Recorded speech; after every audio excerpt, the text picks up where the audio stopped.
Sa kabilang banda, tinutulungan ni Kikyo ang mga warriors na nasugatan dahil sa digmaan pati na ang mga demons na patagong pinoposes ang mga ito. Biglang may dumating pang isang grupo ng mga warriors at hinahanap nila si Kikyo. Sumama naman si Kikyo sa kanila at ininform ng mga ito na pagagalingin niya ang kanilang lord na si Kagewaki na alam naman natin na si Narako na ito. Pagpunta sa palasyo, naramdaman agad ni Kikyo ang evil na presensya sa loob. Pumunta si Kikyo sa kwarto at nagulat si Narako nang makitang buhay si Kikyo. Samantala, sa isang farm, hindi na tumutubo ang mga halaman doon at biglang umulan ng dugo pati na ang mga labi ng mga demons. Nagkataon, dumating ang grupo ni Inuyasha sa village at sinabi ng mga tao sa village na umulan ng mga labi ng demons. Dagdag pa ng mga tao na nasira ang kanilang farm at maraming mga namatay dahil mayroong malakas na source ng lason doon. Ayaw ni Inuyasha na tumulong ulit dahil wala silang oras at ito ang pagkakataon nila at nasugatan ni Kagome ng malubha si Narako. Ngunit sabi ni Miroku na kailangan na nilang tumulong dahil nakatanggap na siya ng pabuya. Tinitingnan ni Sango ang isang bundok at sigurado siya na doon nanggagaling ang lason. Pinagtataka pa nito na wala ng iba kundi si Narako ang may kayang gawin ang ganoong napakalakas na lason. Hindi kaya ni Kikyo na mapagaling ang sugat ni Narako ngunit kahit na gusto na ni Kikyo na umalis, pinag-uutos ni Narako sa mga tauhan niya na huwag siyang paaalisin. Pagpunta sa bundok, hindi nakakaya ni Sango ang lason kaya sabi ni Inuyasha na siya na lamang at si Miroku ang papasok sa loob ng bundok. Samantala, si Kikyo ay ginamit ang mga soul collector para makatakas sa palasyo.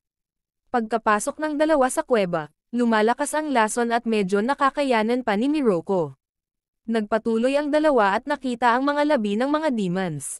Biglang may dalawang lumabas na demon at naglalaban ang mga ito hanggang sa may matalo. Ang mga labi ng mga demons ay tumatalsik minsan sa kalapit na village. Ang last man standing na demon ay hinigop ang lahat ng mga labi ng demons at naging mas malakas. Nagtataka ang demon dahil akala niya na siya na ang last man standing na demon kaya pwede na siyang makaalis sa bundok ngunit nang makita niya si Inuyasha, naglaban ang dalawa. Sa labas ng kuweba, biglang dumating si Kikyo at pumasok sa loob. Dahil dito, sumunod rin si Kagome at Kirara sa loob. Hiniwa ni Inuyasha ang demon ngunit gumaling agad ang sugat. Sabi ni Miroku kay Inuyasha na huwag lumaban ngunit hindi naman nakikinig si Inuyasha dahil kapag hindi siya lumaban, mamamatay siya. Ipinaliwanag ni Miroku kay Inuyasha na isa itong focal spell na para makagawa ng kadoko. Nagpatuloy si Inuyasha sa paglaban dahil wala siyang choice at nahiwa niya ang demon. Dumating na si Kikyo ngunit ang mga dead souls na nasa katawan ni Kikyo ay umaalis sa katawan niya at pumunta sa kadoko. Sabay na nahulog si Kikyo at nawalan ng malay.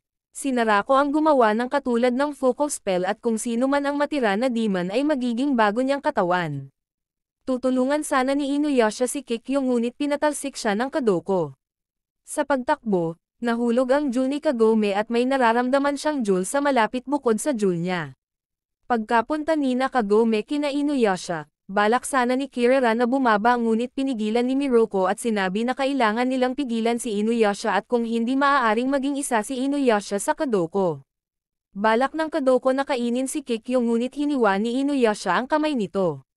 Tumubo ulit ang kamay ng demon at pinatalsik si Inuyasha. Bumangon si Inuyasha at sinabing paprotektahan niya si Kikyo. Ikinalungkot naman ito ni Kagome at bumaba para kunin si Kikyo pataas para hindi lumaban si Inuyasha para sa kapakanan ni Kikyo.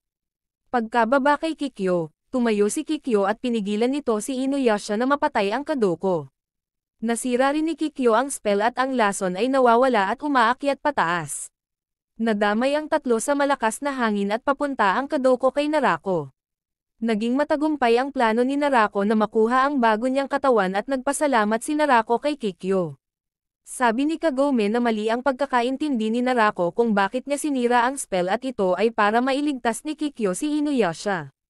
Binuhat naman ni Narako si Kikyo, na ikinagalit naman ni Inuyasha at umatake ngunit napatalsik lamang siya sa pinalabas na lason ni Narako.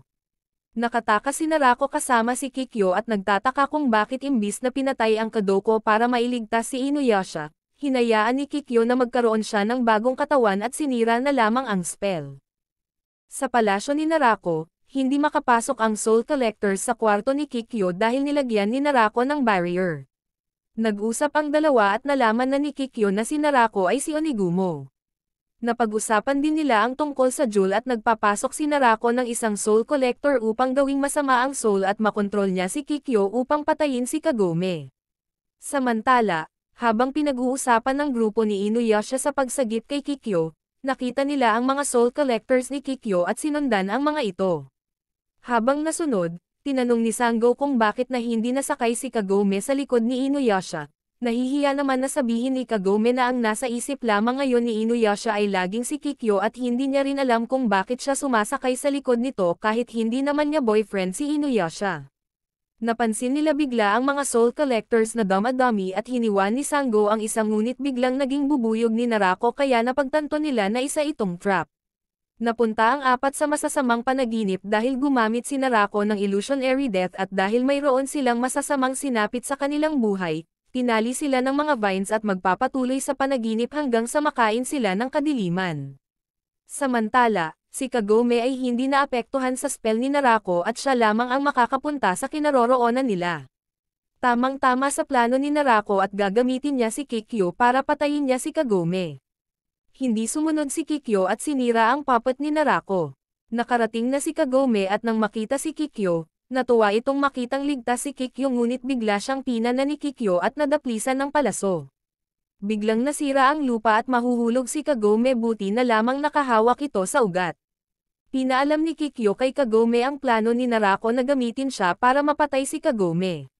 Biglang inangat si Kagome ng mga Soul Collectors at nakita ang Sacred Jewel sa dibdib ni Kikyo.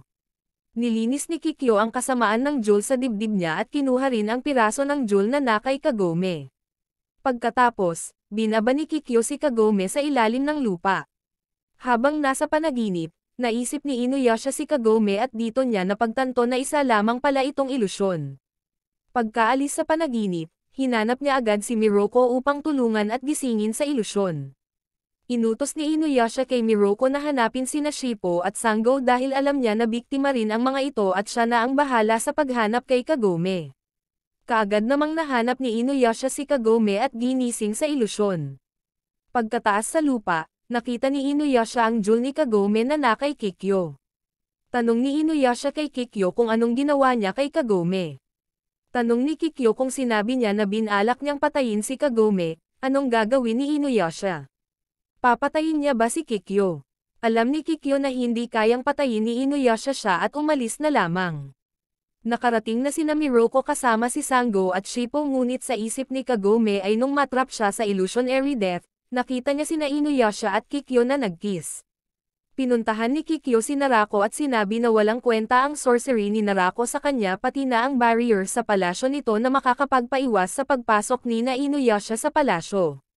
Binigay pa ni Kikyo ang jewel kay Narako pati na ang jewel na nakuha nito kay Kagome dahil alam niya na mas kailangan ni Narako ang jewel at alam din ni Kikyo na si Narako ay isa lamang half-demon at mayroon pa rin si Narako na dugo ni Onigumo. Ang plano ni Narako na makuha ang mga jewel ay para maging tunay siyang demon na katulad ng plano ni Inuyasha. Tanong ni Narako kung bakit ni Kikyo binibigay sa kanya kahit na alam niya na ang plano nito, hindi naman sinabi ni Kikyo at umalis na. Kung mayroon pang kailangan si Narako kay Kikyo, magpadala na lamang ito ng messenger sa kanyang shrine. Samantala, ang tunay na plano ni Kikyo ay hayaan si Narako na makuha lahat ng piraso ng jewel at siya ang tatapos kay Narako papunta sa impyerno.